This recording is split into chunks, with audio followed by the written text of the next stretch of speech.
Assalamualaikum warahmatullahi wabarakatuh. Apa kabar Anda semua? Ini hari Ahad ya, besok hari Senin, jadi nggak apa-apa lah kita ada di hari-hari Ahad ini libur-libur, tapi kita ngomongin soal serius gitu, karena supaya kita bersiap-siap ya, Bang Saidi dulu. Siap, Nah, jadi tidak ada ini hari libur untuk perbaikan. ya.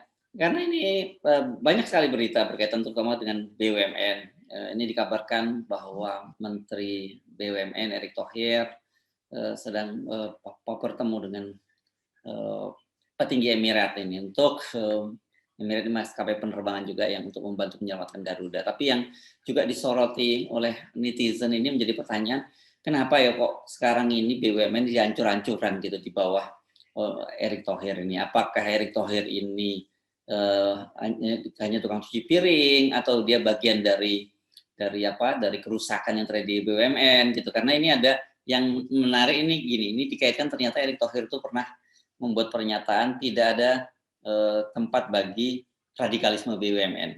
Tapi saya cari juga ada yang menyebutkan tidak ada tempat bagi terorisme di BUMN. Jadi pertanyaan orang, lah kalau ini sekarang hancur-hancuran, sebenarnya jadi penyebab bukan soal radikalisme ini, penyebabnya adalah tidak profesionalismenya yang menjadi penyebab hancur-hancurannya BUMN. Itu gimana Bang Saidi dulu? Coba kasih penilaian yang fair lah, supaya jangan terlalu dianggap nanti memojokkan pemerintah terus gitu. Saya mungkin ini kita agak panjang nih, supaya punya pemahaman betul tentang BUMN. Di awal pemerintahan periode kedua Pak Jokowi, saya beberapa kali bertemu dengan Pak Erick Thohir, dan pernyataan saya adalah selamat siap-siap mencuci piring. Yang kedua saya bilang 2021 adalah mulai panen proyek mangkrak. Itu saya pikir 2019 dengan Marhes sudah kita bahas. Nah, ternyata di luar dugaan saya malah meningkat sekarang menjadi selamat mengumpulkan piring pecah di BUMN, karena agendanya betul-betul semua agenda penyelamatan. Kita tidak menemukan agenda biasanya kita di Kementerian BUMN itu bangga tiap triwulan melaporkan laba sekian, ini sekian gitu kan. Nah, sekarang yang muncul terus adalah yang bangkrut yang mana, yang mau jual aset yang mana, kemudian yang mau dibubarkan yang mana, dan yang dikorupsi yang mana. Itu yang berita-berita yang muncul. Nah, saya ingin katakan bahwa ini bukanlah hasil karya Pak Erick sendiri, tapi minimal salahnya adalah melanjutkan kerusakan yang sudah ada, tidak menstop kerusakan itu, gitu kan. Jadi maksudnya itu menempatkan orang-orang yang tidak profesional di BUMN, kemudian berbagai hal dilakukan. Nah, itu saya katakan itu kelanjutan dari rezim pertama, rezim periode pertama, karena pada saat itu sebenarnya Bapak Presiden Jokowi itu menerima BUMN dalam keadaan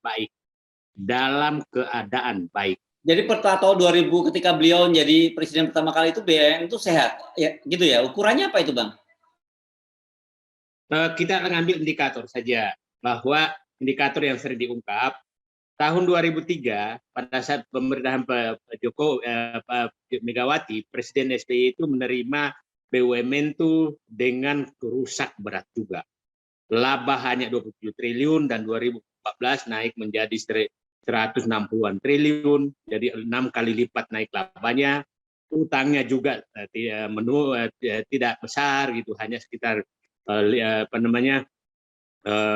hanya sekitar 4 sampai 500 triliun. Sekarang kalau di jumlah itu sudah masuk nah sekarang hampir 5 kali lipat utang itu, utang non perbankan ya. Kemudian kerugian BUMN juga tidak terlalu besar, semakin banyak berkurang. Nah, sekarang itu pada saat 2019 itu semua meningkat, utang BUMN meningkat, yang rugi semakin banyak, yang mau bangkrut banyak. Nah, 2014 itu bagus diterimanya, dan 2013 itu benar-benar berat sekali gitu. Jadi saya, kenapa sih dirusak lagi gitu. Nah, kita lihat sekarang mungkin kita bahas satu demi satu, Mas Heru. Kita bahas Garuda dulu. Garuda ini sebenarnya menarik lihat bahwa kemarin sebelum berangkat, Kementerian BUMN, Wakil Menteri BUMN sudah menyatakan bahwa opsi untuk menutup Garuda muncul dan menyiapkan pelita air. Kemudian muncul tulisan tulisan Peter Gonta bahwa sewa pesawat 4 kali lipat dari yang lain.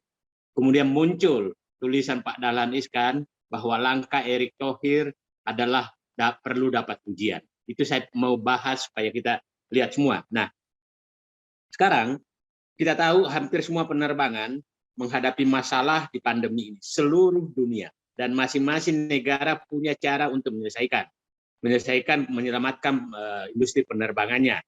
Kalau hanya bahwa menyatakan bahwa ini dibubarkan, itu adalah bukan solusi sebenarnya. Kalau hanya membubarkan, itu siapapun bisa.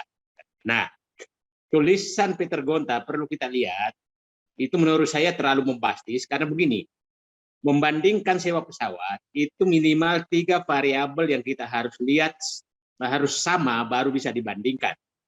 Jadi, seperti umpamanya, menyewa atau membeli pesawat Boeing 777, itu banyak sekali formasi di dalamnya. Kalau Anda punya formasi first class, maka seluruh alat-alat elektroniknya, seluruh kelengkapannya harus lengkap. Kalau pakai hanya sampai business class, itu pasti lebih murah. Kalau hanya economic class, pasti jauh lebih murah lagi. Nah, sama dengan Mas Heru, kita naik Boeing 737, yang punya Citylink, yang punya adalah Batik Air dengan Lion, sama-sama pesawat Boeing 737 umpamanya, formasinya beda, ya harganya berbeda. Itu yang pertama, formasi dari tipe pesawat, konfigurasi, formasi atau konfigurasi di internal pesawatnya. Yang kedua adalah waktu penyewaannya. Nah, karena pada saat jumlah pesawat berkurang dan permintaan banyak, maka sewa naik. Nah, yang ketiga adalah mekanisme pembayarannya, karena macam-macam, leasing pesawat itu macam-macam. Ada yang termasuk pemeliharaan, yang tidak termasuk pemeliharaan, ada termasuk orang, macam-macam. Jadi itu harus dibandingkan, baru bisa disandingkan apakah memang lebih mahal. Tidak bisa kita menyatakan ini lebih mahal tanpa menyelesaikan 3 variabel tersebut, tanpa melihat 3 variabel tersebut. Saya ulangi, variabelnya adalah konfigurasi pesawat, kemudian waktu penyewaan, kemudian adalah mekanisme pembayaran leasing. Itu yang harus dilihat. Nah, menarik juga pernyataan Pak Dahlan Iskan bahwa langkah Erick Thohir bagus, oke, tapi itu adalah menyimpan asumsi, mengabaikan asumsi-asumsi lain dan kebijakan lain. Nah, hampir semua negara melakukan untuk menyelamatkan itu memang harus dari pemerintah kalau sudah ekuitas negatif. Kalau hanya membubarkan, itu sih ya nggak perlu pemerintah.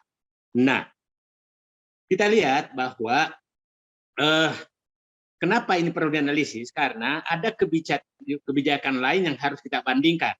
Nah, kita bandingkan begini, Mas Hersu. Satu, bahwa di saat yang sama, pemerintah memberikan penyertaan modal negara kepada beberapa BUMN untuk menyelesaikan proyek-proyek yang dipastikan mangkrak.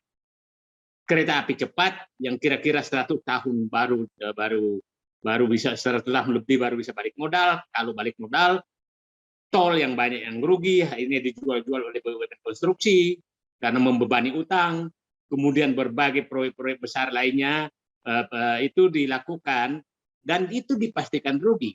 Tapi Garuda yang sebenarnya punya potensi untuk bangkit kembali itu dipilih untuk ditutup. Jadi pernyataan brilian itu kalau mengabaikan kebijakan lain. Nah, karena kalau hanya menutup nggak brilian, yang brilian itu solusi brilian itu kalau ada orang sudah sudah jatuh miskin tapi dibikin kaya. Kalau orang miskin itu dimatikan, ya itu sih bukan brilian. Jadi saya mohon maaf, Pak Dahlan Iskan, saya agak berbeda dengan pendapat beliau. Karena ini kebijakan adalah pilihan. Jadi kebijakan adalah pilihan. Tapi kalau Pak Erick Thohir itu menggunakan itu sebagai ancaman tanda kutip kepada para lesor, itu oke. Kalau sekedar ancaman, kalau lu nggak mau negosiasi sama gua, maka gua bikin penerbangan baru. Tapi ingat Mas Hersu, harus diingat bahwa mematikan Garuda itu akan menambah kerugian negara. Satu, begini, kerugian langsung adalah bahwa artinya seluruh anak perusahaan Garuda juga bubar. Akhirnya JMF yang untung juga akan hilang, Citylink yang lagi bagus akan hilang, karena akan hilang itu maksudnya dibeli oleh orang lain. Nah, kemudian utang-utang pemerintah, utang-utang BUMN Garuda kepada pemerintah dan BUMN, kepada BUMN itu juga tidak dibayar lagi. Pertamina ada 10 triliun, mungkin Angkasa Pura banyak juga. Jadi kita kehilangan hak bertagih kepada Garuda, dan kita kehilangan perusahaan yang masih bagus. Nah, itu seakan-akan diabaikan dalam perhitungan ini. Jadi saya hanya sarankan begini, supaya nggak salah Mas Hersu, supaya dianggap sekali-sekali cari solusi. Satu, selesai Garuda, ini walaupun gratis. Satu, cek apakah betul sewa pesawat itu mahal dengan membandingkan tadi waktu penyewaan, waktu saat mau disewa, kemudian konfigurasi atau formasi pesawat, dan ketiga sistem pembayaran apakah sama. Nah, kalau tidak sama maka periksa siapa yang melakukan itu, siapa melakukan kesalahan itu sehingga terjadi. Kan belum tentu markup, belum tentu itu adalah mungkin kondisi bisnis saat itu. Nah, yang kedua, bahwa hitung kerugian negara apabila Garuda dibubarkan. Ingat, ada wilayah abu-abu dalam pembubaran BUMN, bahwa apabila BUMN dibubarkan, maka pemegang saham menanggung semua kerugian tersebut. Maka kalau sekarang utangnya 100 triliun, apakah pemerintah rela membayar utang 100 triliun, rakyat membayar utang 100 triliun, ataukah rakyat rela menyuntik Garuda dan dijanjikan akan sehat dengan kombinasi melakukan perbaikan di dalam Garuda. Itu sebenarnya yang harus dilakukan, dan itu harus transparan. Yang selalu kata-kata keluar hanya menyalahkan Garuda. Jadi memang ya, kalau menyalahkan Garuda terus, dan saya sangat sayangkan dari Kementerian BUMN itu hanya menyalahkan Garuda terus. Tidak ada menyatakan apa perbaikan yang akan dilakukan. Ingat, saya pernah pelaku sejarahnya 2003 itu Garuda bangkrut. Tapi kan kita tidak pernah membuka apa penyebabnya. Karena memang tidak boleh, karena tugas pemerintah itu adalah memperbaiki yang tidak baik pemerintahan sebelumnya. Itu tugas pemerintah. Nah, kalau Anda tidak mau melakukan itu, maka Anda jangan ngambil alih pemerintah. Ya kan? Kira-kira begitu. Nah, sekarang ini kan selalu hanya menyalahkan pemerintahan sebelumnya. Tugas pemerintah adalah memperbaiki yang salah dan meneruskan yang baik, dan punya inovasi bagus yang untuk perbaikan negara. Itu tugas pemerintah. Itu Mas Hersu. Ini soal Garuda ya. Nah, bagaimana dengan BUMN lain? Karena kan persoalannya sebenarnya bukan hanya Garuda nih, yang lain juga babak belur juga itu. Nah, kita masuk ke BUMN konstruksi. BUMN konstruksi kesalahannya kita terpaksa buka saja. Kesalahan yang dilakukan adalah merubah BUMN konstruksi dari awalnya, dari aslinya adalah jasa konstruksi menjadi perusahaan investasi. Itu yang fatal, karena keahlian di sana tidak ada keahlian investasi lainnya. Kita lihat beberapa BUMN konstruksi. Yang kedua adalah karena penugasan terhadap BUMN yang terhadap proyek-proyek yang tidak layak. Nah, itu menjadi beban berat BUMN. Nah, kita lihat BUMN konstruksi sekarang. Nah, BUMN konstruksi tadi, coba Mas Heru pasti melihat banyak sekali apartemen-apartemen yang tertulis atas nama BUMN di sekitar Jakarta, ya kan? Di sekitar kota-kota besar.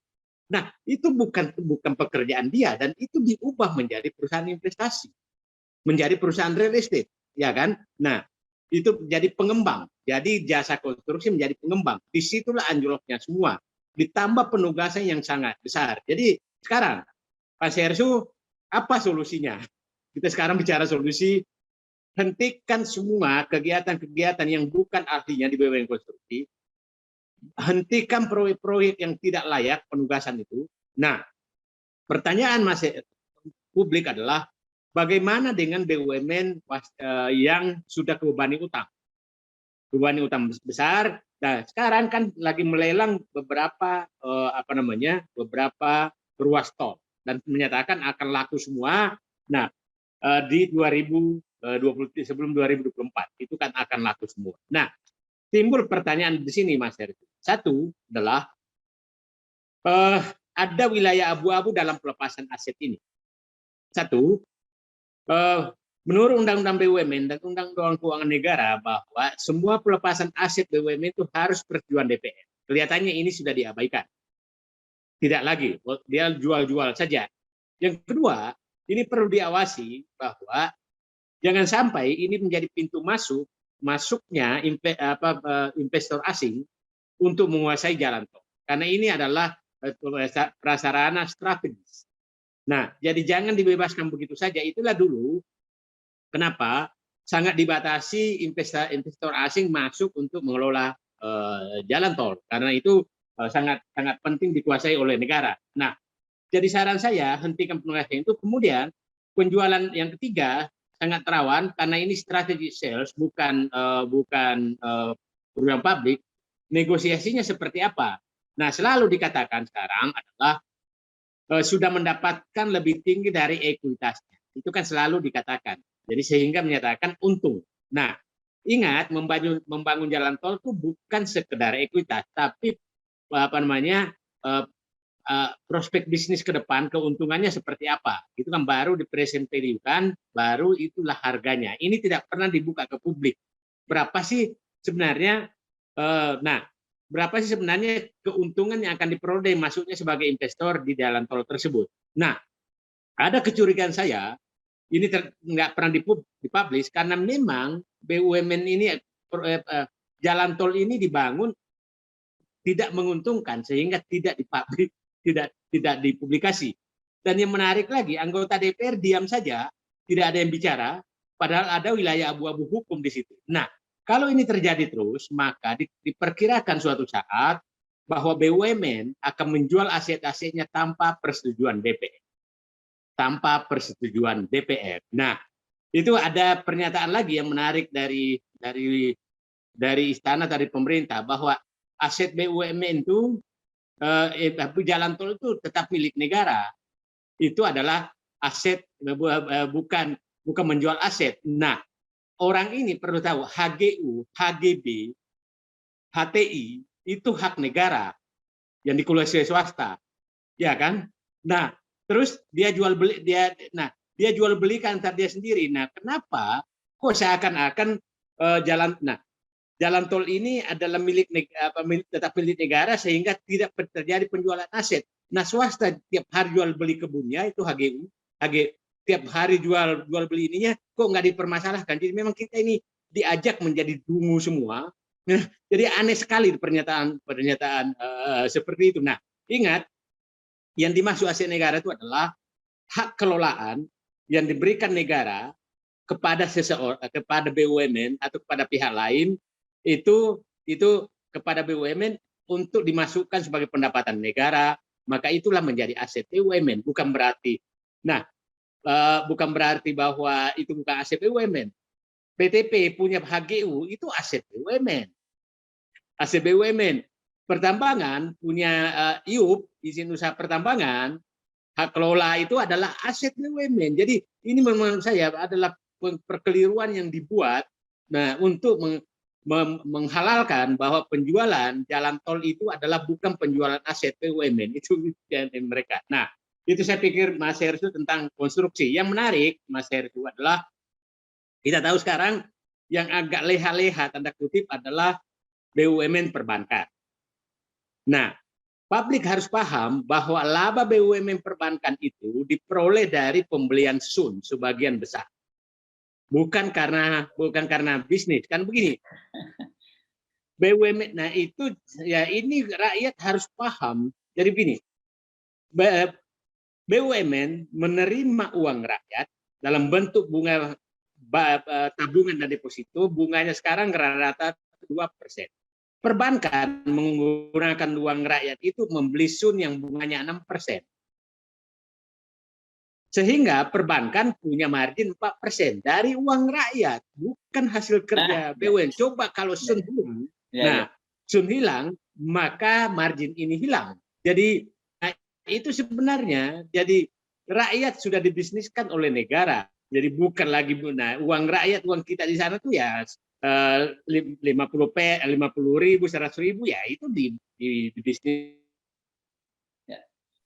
Nah, beli sun yang lucunya bunga sun ini dibayar oleh rakyat. Jadi Anda bayangkan uang rakyat dipakai dagang untuk hasil dagang, untuk memeras uang, untuk minta rakyat membayar keuntungannya ke perbankan. Jadi 2 kali rakyat rugi. Rugi karena bunga, rugi karena dia membayar lagi 4% itu. Jadi laba BUMN itu adalah uang rakyat dapat 2%, tapi dia membayar 6% bunga. Dan sisanya itu keuntungan perbankan. Itu yang terjadi di perbankan gitu. Itu Mas.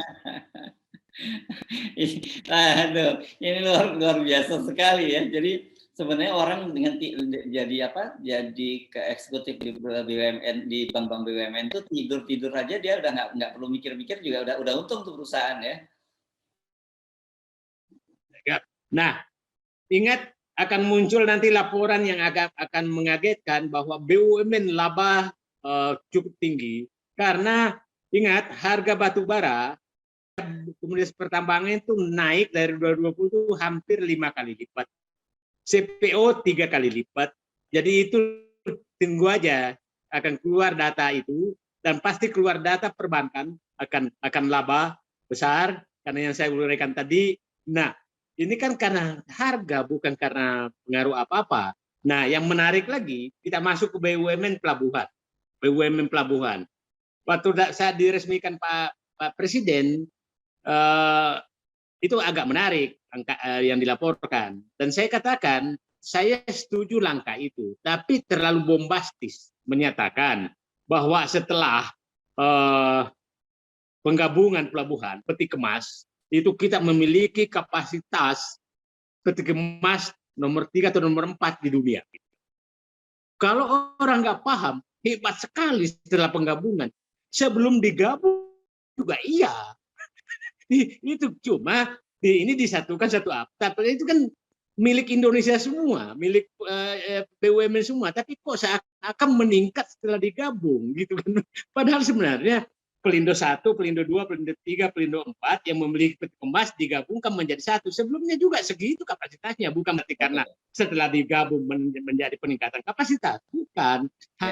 Hanya administrasinya menjadi satu. Itu kayak begitu pengelabuhan seperti itu. Nah, sekarang pelabuhan juga menghadapi persoalan besar, persoalan yang sangat besar. Nah, itu karena ini saya yakin logistik turun sekali, rendah sekali, dan itu jalan tol juga akan menghadapi persoalan besar, kecuali memang sudah dijual. Dan ingat, pada saat nanti didominasi asing kalau jalan tol, maka dia punya alat nekan yang tinggi untuk menaikkan tarif tol. Gitu Mas Hersu. Ini tadi saya ada cerita soal pelabuhan, tadi saya jadi ingat juga soal model-model klaim soal aset ya, yang aset meningkat karena revaluasi aset gitu ya.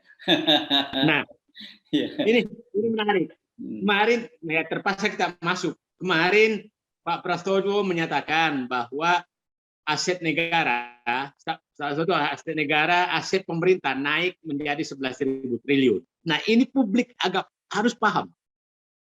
Itu dari dulu BPK tidak pernah setuju bahwa perhitungan aset itu negara ditentukan pemerintah, ditentukan oleh nilai pasar. Karena pemerintah itu bukan pemain pasar. Bukan pemain pasar. Nah, sehingga yang harus dilakukan aset adalah nilai perolehan, bukan nilai pasar. Nah, karena nilai pasar kan pemerintah tuh masa mau bersaing dengan pasar gitu kan. Nah itulah kenapa hampir 3 tahun diperjuangkan, baru 2016 disetujui baru digunakan 2018 untuk revaluasi aset, sehingga aset melonjak, persentasenya dari 4.000 triliun naik menjadi 8.000 triliun, terus menjadi 11.000 triliun. Nah, kalau di perusahaan boleh melakukan revaluasi aset, karena ini memang sudah dikelola kayak perusahaan gitu. Jadi itu tidak. Jadi kenaikannya itu tidak menambah luas tanah, tidak menambah luas gedung, tidak menambah yang lain-lain. Tapi itu hanya merevaluasi bahwa dulu harga aset ini sekian. Ya kalau menurut saya tanggung, karena pemerintah tuh bisa menetapkan harga loh, bukan persen bebas. Kenapa sih nggak dikasih 10 kali lipat aja supaya menjadi 1.000 triliun, 100.000 triliun, kan tanggung amat gitu loh. Dan perlu dicatat bahwa aset-aset itu, BPK juga. Ya, tidak semua aset-aset itu diperoleh oleh pemerintahan ini kan, itu juga merupakan aset-aset dari pemerintahan sebelumnya gitu, yang sekarang begitu dievaluasi angkanya jadi naik kan gitu ya. Iya. Jadi ya memang menarik. Akumulasi aset yang diterima dengan revaluasi diakui sebagai hasil kerja dia. Pas menyatakan utang, dia menyatakan itu warisan pemerintahan lalu. Memang menarik nih. Jadi kalau utang warisan, kalau aset enggak gitu. Ini makin menarik memang. Oke, kalau bandara bagaimana tuh Bang Said itu? Kan mulai kemarin juga banyak laporan bandara-bandara baru yang kemudian nggak ada lagi penerbangan, ada yang jadi bengkel dan sebagainya itu. Bandar udara menurut saya itu bukan 1-2 puluhan bandar udara yang mengalami kerugian, dan saya yakin, ingat bandara itu tiap 5 tahun udah hitam.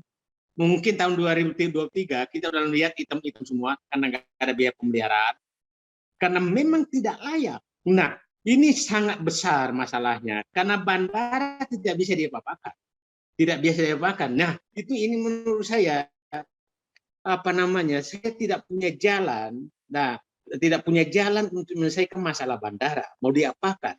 Nah, bisa saja yang terjadi karena terancam, maka bisa saja bandara-bandara besar, Denpasar, Cengkareng, Makassar, Surabaya, Medan, bisa saja ini carikan investor asing, kemudian untuk memelihara bandara yang itu yang paling was-was saya terjadi. Itu paling was-was terjadi. Ya, jadi hampir semua memang ini BUMN ini mengalami persoalan gitu, dan ini yang saya kira waktunya untuk pemerintah lebih dibuka lah, jangan simsalabim, jangan melakukan rekayasa termasuk seperti laporan keuangan dan juga revaluasi aset dan lain-lain gitu ya, karena soalnya faktanya tidak seindah seperti yang mereka sampaikan. Saya pikir rakyat akan mengapresiasi kalau pemerintah sekarang menjadi jujur. Itu menjadi jujur, jangan menutupi terus. Saya katakan Pak Sersu, sampah-sampah yang disimpan di bawah karpet BUMN sudah tidak mampu lagi menutupi sampah tersebut. Itu nggak mampu lagi. Baik, terima kasih Bang Said Didu. Assalamualaikum warahmatullahi wabarakatuh. Waalaikumsalam.